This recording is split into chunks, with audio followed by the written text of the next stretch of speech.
I wasn't sure whether to call this the evolution of flexible workspace or the revolution of flexible workspace, because I think we're at the beginning of a revolution and of a real change we're seeing in the way people work, and really challenging leases as well. But before we go through the presentation, what is flexible workspace? It encompasses quite a few things as well. Serviced offices are possibly the one that people know and people remember, but it's become a bit of a dirty word, I think, in the past. When people talk about serviced offices, it conjures all kinds of memories of long blue corridors and doors off it, and hearing people through walls as well. But it's much, much more than that. So, now we talk about flexible leases, encompasses virtual offices, meeting rooms. Managed offices are really, really growing, and we'll talk about that quite a bit. And the buzzword seems to be co-working. If you're putting an ad on Google at the moment, you're going to be paying a lot more to use the word co-working than you are for serviced offices. And there's also day offices, meeting rooms as well. So if we start back in the day, I think if you look at this wonderful picture, I remember walking into an office a few years ago in the top right-hand slide, and sort of seeing a filled office, and everyone had their own little cubicle. And I worked in a bank, and I can't think of anything worse now than working in that environment at all. And it was very, very blue. And that was sort of the look of a classic sort of office, out of town, serviced office, as it were. Does anyone know what that is? Does anyone recognise it? Looks like fitting semiconductors in Southampton. No, it's actually called Wernham Hogg. So if you ever saw The Office, that's the building that was Wernham Hogg. So yes. But it's really, really changed now. I think if you look at the examples now, serviced office, flexible workspace, co-working, it's a really nice place to be. It's a nice, bright, light environment. We practice what we preach. We're in a serviced office. You're all welcome to come and visit us in Soho and see around our office, but just not all at the same time, please. And you look at the space. It's nice places to work. And this isn't just one. These are 4 or 5 different providers. So, you're hearing a lot about WeWork in the news. I'm sure we'll have questions and we'll talk about WeWork later with everything that's going on.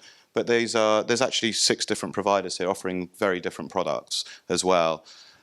And someone asked me, what has really changed? What has brought about this evolution? What's happened? And there's 4 things really for me. Pricing. I think when we looked at the classic serviced office, they were always more expensive than a lease, really, and it didn't offer you that much flexibility. You sort of picked a room. You said, there's a long corridor, and you can have room A, room B, or room C. And if you were going to grow, you took room C because it had a bit more space. That's really, really changed, I think, as well. And then we look at staff wellness, which is something that when I started work didn't really exist. And obviously branding and large requirements. So we just talk about all of them. Pricing is probably, I think, one of the most interesting things. And why has pricing basically changed the whole way we look at flexible space? And basically, one of the main reasons is stock. We had very few providers a few years ago. You had a choice of 2 or 3 effectively, and you had the main ones that we can talk about. But now, if I look at London alone, we've got 1,500 offices in London for you to choose from. We've got 300 providers, on our books at the moment, and that's growing all the time. There's also oversupply in certain areas. We're seeing it. Canary Wharf is probably a prime example. It's always been a little bit of a problem issue for all offices, I think, but having worked there.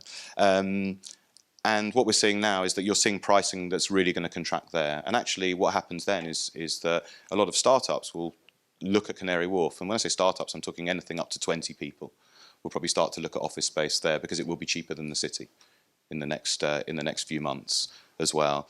And we're seeing really strong promotional activity as well. I mean, I talk about WeWork and I talk about them in a positive light for what they've done for the industry, because until they came along,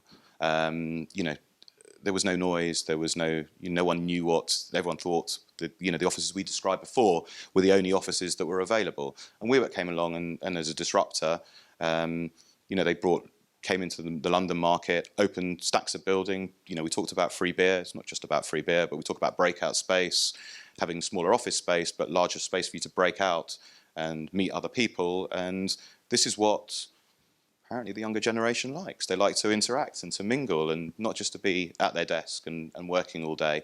And the service levels have really improved as well. And I think that's the thing. Now you have a choice. So, if you're not happy with one provider, you're signing 12-month contracts on average as well, and you can move. And I think this has really helped people sort of focus on their business as well. And what we've seen, if you look at this, I don't know if you can see from there, on the lease side, there's all the things you have to deal with. And that's everything from dilapidation, solicitor fees, broker fees. When you look at service, co-working, you don't have these. It's all bundled into one cost. You can focus and concentrate on your business. And this isn't just for 5, 10 people now anymore. We're looking at deals for 1,000 people, 500 people, whole companies moving that would never even have looked at co-working or at service before. We're looking at bespoke, bespoke, completely designed as you would want it, not as the company would want it, and you have to fit in as well. So that part of the market is really, really changing. The other thing that's really interesting is staff wellness, and I mentioned breakout space there. It's almost become, I think, almost more important than the office space to a degree. That the fact that, especially the younger staff, the millennials, can be out the office for a little while. You see, in our office, there's people sitting on laptops in the breakout space, on beanbags. I haven't brought myself to do that quite yet, but I'm sure I will at some point. I think, there's plants everywhere as well, which we've never really seen before, which is, I think, really, really nice. And it just makes it nice. And there's refreshments, water stations. We've got fruit and veg everywhere that's all cut up around our office. And we're interacting with people as well, which is nice. And natural light. I think the bane of people's life is, you remember the slide before where we looked at all the different co-working spaces. There was lots of light everywhere. It was a nice place to come into. It's a nice environment to work in. You want to come to work. You want to be there. And you spend a lot of time at work, so it should be a nice place for you to come to. And you can have a shower at work now. That's the norm. To not have showers now, if someone says, do you have showers? It's just a given, and bike storage as well. We have a gym and a roof terrace in our building, so the staff can go and use the gym, meet other people, which is really, really nice. And we're actually finding that people are getting into work earlier, starting work earlier, that they're staying later. They're going to the gym at lunchtime, they're coming back refreshed, less sick days as well. One thing that's really changed, and I get more requirements now than I've ever had before, pet friendly. Everyone loves a dog. We were talking about this last night at dinner, that more and more requirements we're getting, and people are saying to me, we have a dog coming, can we bring a dog in? And we're seeing more and more providers gradually changing as well, and gradually saying, well, we have to accommodate pets. It's the norm now. It's the norm now. Everyone seems to have an office dog, or 2 or 3 or 4 in our case. Branding. One of my biggest concerns, and I think we talked about it, is that if I have a business, if I'm running a business, I want people to walk into the building and think it's my building. It's my home. It's not run by an operator with a huge sign at the front. And we're seeing that's really, really starting to change. I think it will be, I think some old centres you still see it, but I think eventually it will be zero. I think you'll see a number of the road that we're on, and that'll be it, and the reception desk. And you're seeing there, this is examples of office branding, within the companies. You'd never been able to do this before. EMEA, who took 6,000 square feet in Worship Street, and the office was fitted out perfectly as they wanted. They did all the branding for them. They have their sign up in lights. You go into that office, you would not know it's a serviced office. You'd have no idea it's a serviced office. I think that's the way it's going. So people are stamping their own identity on it as well. They're making the office their own. Some strange ones there as well. I don't know if I necessarily want in my office, but I touched on large requirements. I think the interpretation or the view of the flex market was, and serviced offices and co-working was, it's for small companies. It's for 5, 6, 7 people. That's really, really changing. We're seeing that changing. We've talked about the 1,000 desks that HSBC took at WeWork recently. We're seeing more and more of this change now. And, the days of when I worked at Merrill Lynch, them taking a 25-year lease, I think are gone. I don't think that people know where their growth is going to be beyond 1, 2 years. And why should you? to be perfectly honest. Things are moving so fast and things are changing so fast. Why would a CEO and a CFO have a plan that realistically they're going to know where they are in 10, 15 years, maybe 2 years or 3 years? I think we're seeing that really contract as well. And people are looking at different ways to address their property needs and really sort of challenging the lease, really, I think, as well. And you're just seeing now that, if people want private lines or want their own branding, all these things that you couldn't do before in a serviced office, you had to use their lines. That's gone now. It's still there a little bit, but if you want to come in and you're a bank and you want to put in your own line, you can put your own line in. If you're traders, you want to do that, you can. If you need to have your personal information, your private information kept, technology has just moved on now. So don't feel that when you're looking at space, you can't do anything. You can do anything you want. It just means there's probably more work for people like us to make sure that it happens for you as well. We're now seeing, I mentioned HSBC, but it's not just HSBC that are looking at this within their portfolio. We're talking about property, and property used to be an asset. Okay, sometimes now we look at it, and actually people are saying to me it's a liability. Having a property and owning a property longer term, that we've made long-term plans for, isn't something that we want. So you're now seeing, we've done work for IBM, Amazon, Microsoft, Google, Apple, Starbucks. I mentioned HSBC as well already. We're seeing these blue chip companies readdress the way they think about property as well. And by 2030, 30% of office space operated by the corporate sector, it's quite a famous quote, this one, is expected to be in flexible workspace, which I think is really interesting. And there's a good quote there. The flex office industry has evolved and now offers a variable and competitive alternative to traditional leasing. It's finally happened. You talk about the industry coming of age and investment, and unfortunately I wrote this first line a couple of weeks ago before the IPO was cut. But WeWork had raised an amazing 11 billion, okay, and you hear about them in the news. You can read about it every day. They're going to get 60 million back for selling a private jet, but it won't cover the full costs. Blackstone have invested into the office group as well.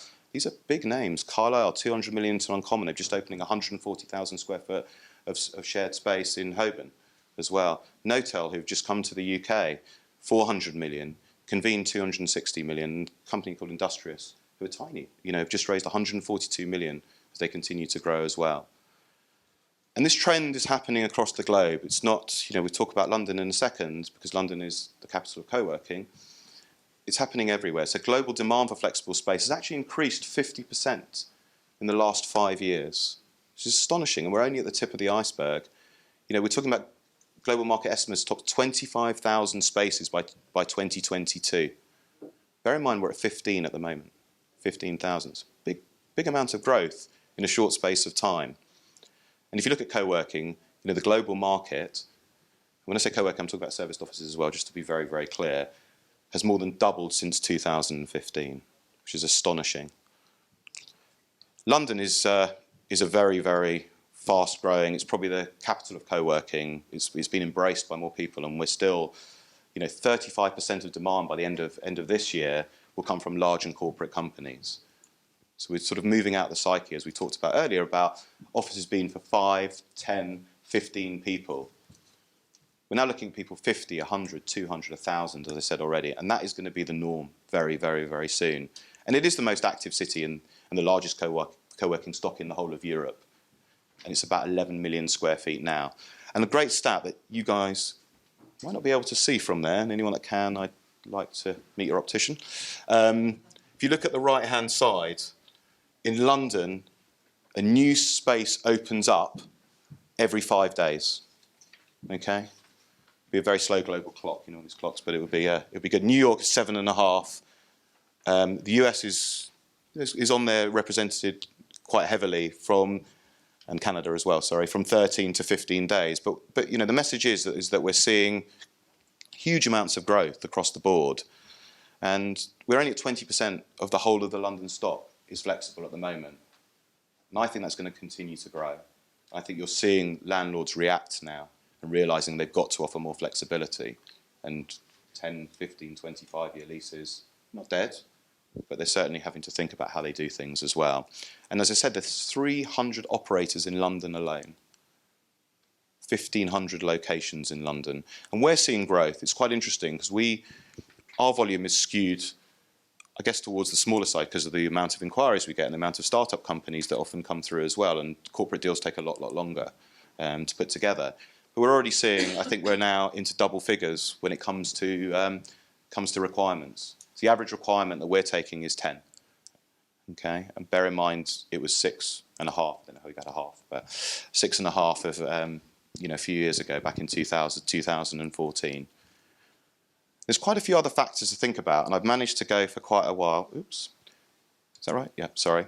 Managed to go through quite a while without mentioning.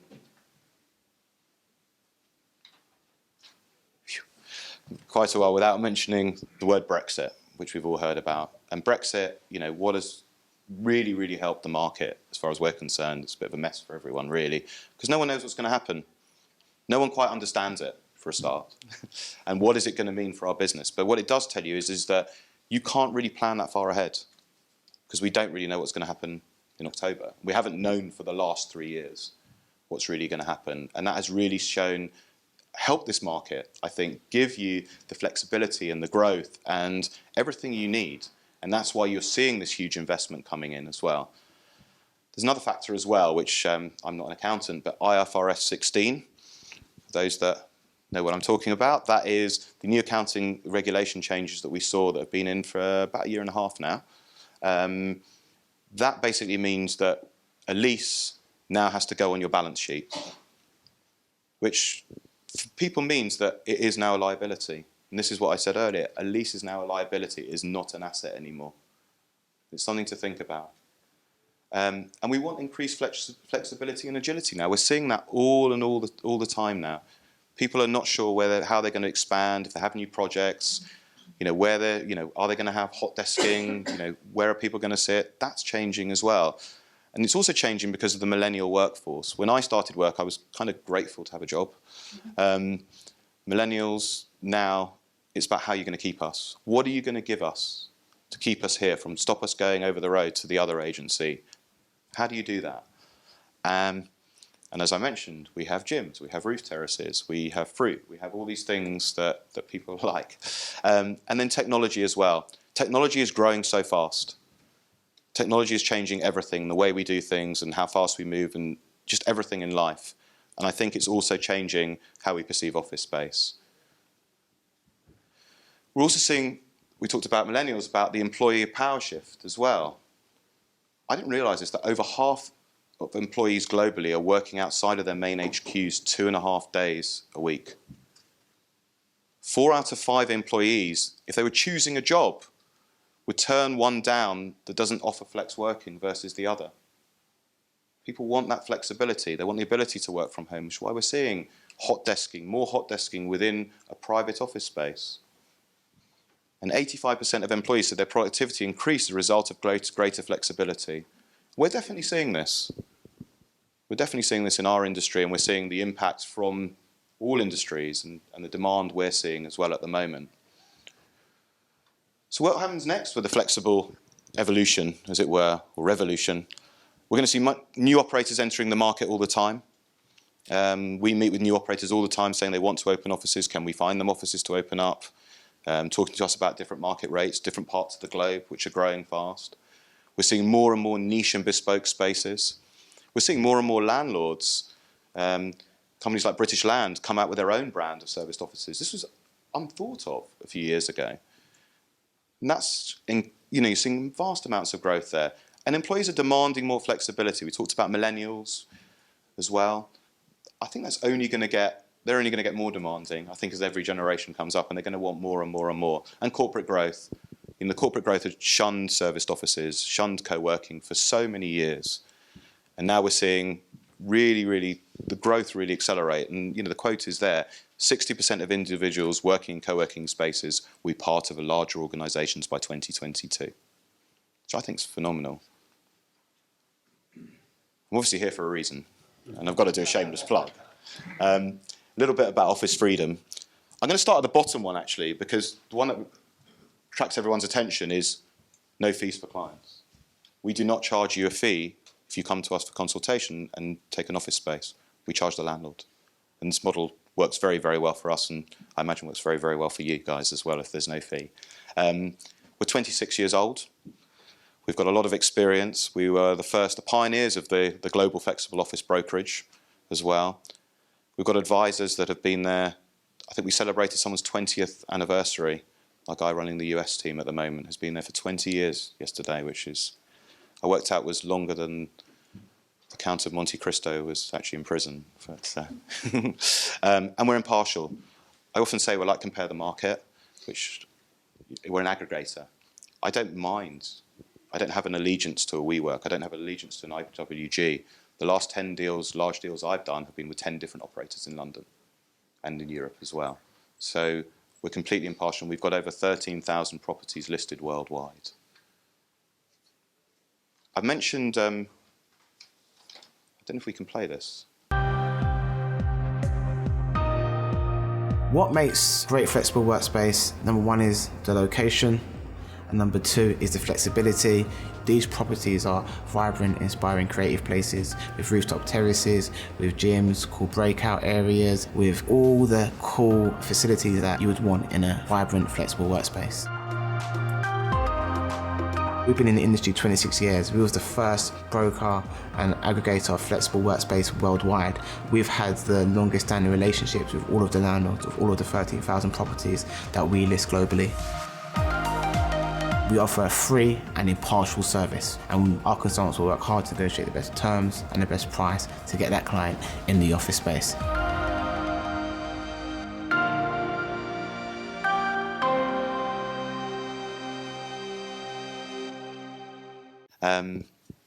That's it really, so I'm open for questions.